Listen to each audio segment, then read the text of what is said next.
The big dark is settling into Seattle. We're cozying up in front of the fireplace. Welcome to Founders Live. I'm Eric Schudiske. This is PR for Startups. We're going to talk today about some of the foundational elements that you should have before you're really known. So the first thing that an investor or a curious media member will do is exactly the same. They're going to put your name into Google. And if we're here in Seattle, might be Bing, but it's probably Google. We want to make sure certain elements show up when they do that. This is not SEO, this is very strategic content placement. So it'll do four things for you.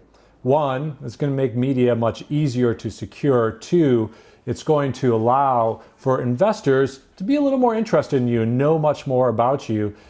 Three, which is a benefit, especially in this sort of market, is going to allow you to attract qualified employees and retain those employees because you're really explaining your story. Also, it's going to help with partnerships. And at the end of this, we'll talk about a trick about how to use this content even before you publish it. So a little bit of an intro. My name is Eric Schudiske. I'm founder and CEO of S2S PR. You can reach me at Eric with a C at S2S PR. And we want to thank Schudiske.com, little Australian startup, for shooting this video. Check them out at Schudiske.com. So as we begin, we're going to talk about three foundational elements. The first of which is I want you to produce your manifesto. Probably has a bad rep, but what it really is your why story. And it doesn't have to be long, 300 words, and you're going to scatter this to the wind. This is going to be on LinkedIn. You're going to put this on medium.com. You're going to make a blog on your website. It's going to live there too.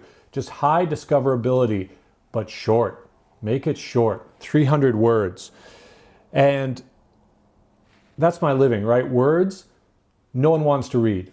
Make this a short, very sweet, very succinct manifesto. And a couple tips here.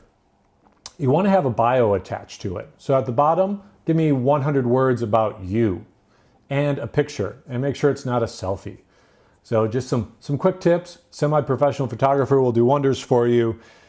And you're going to use that everywhere. So of course, Medium, LinkedIn, with Facebook, you're going to drive to your social channels.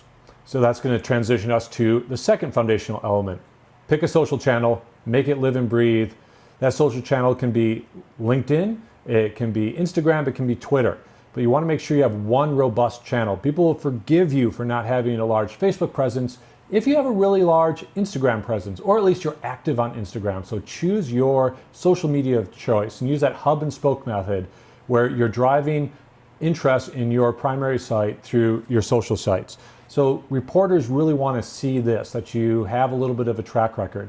And the tip here is before you go surfing for media interest, give yourself 30 to 60 days of seeding content on your social site. So just get in there, build a decent cadence.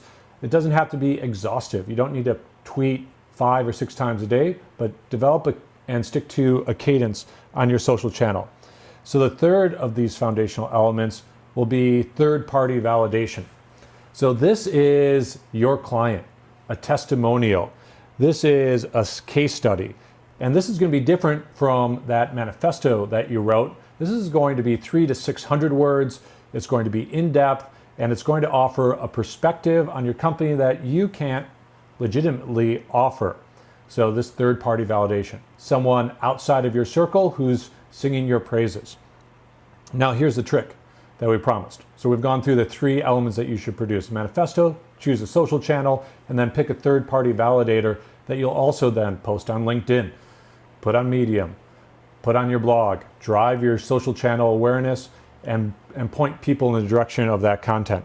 So the trick is, we want to build a story finder mentality inside your organization. That one thing that you tell people outside of your business circles about your company that's really interesting, they find fascinating, take that, let it grow as a piece of content, but don't publish it. If it's interesting enough, you want to use that piece of content to try and bait media. All you're doing is offering them an exclusive on a story that's already prepackaged because you've written it about that amazing client who has this powerful story using your technology. You want to keep that secret. Exclusivity is the medium, the currency of journalism. So you're going to have that piece of content, unpublished. You're going to shop it around to journalists one at a time, and ideally you're going to pick up a hit in a nice media outlet of your choosing. So for those watching live, we're going to go to the Ask Me Anything now, the AMA. For those who are seeing this recorded, check me out at eric@s2spr.com. And thanks again for Schudiske showing the video. We're going to enjoy the fireplace a little bit. Talk to you soon.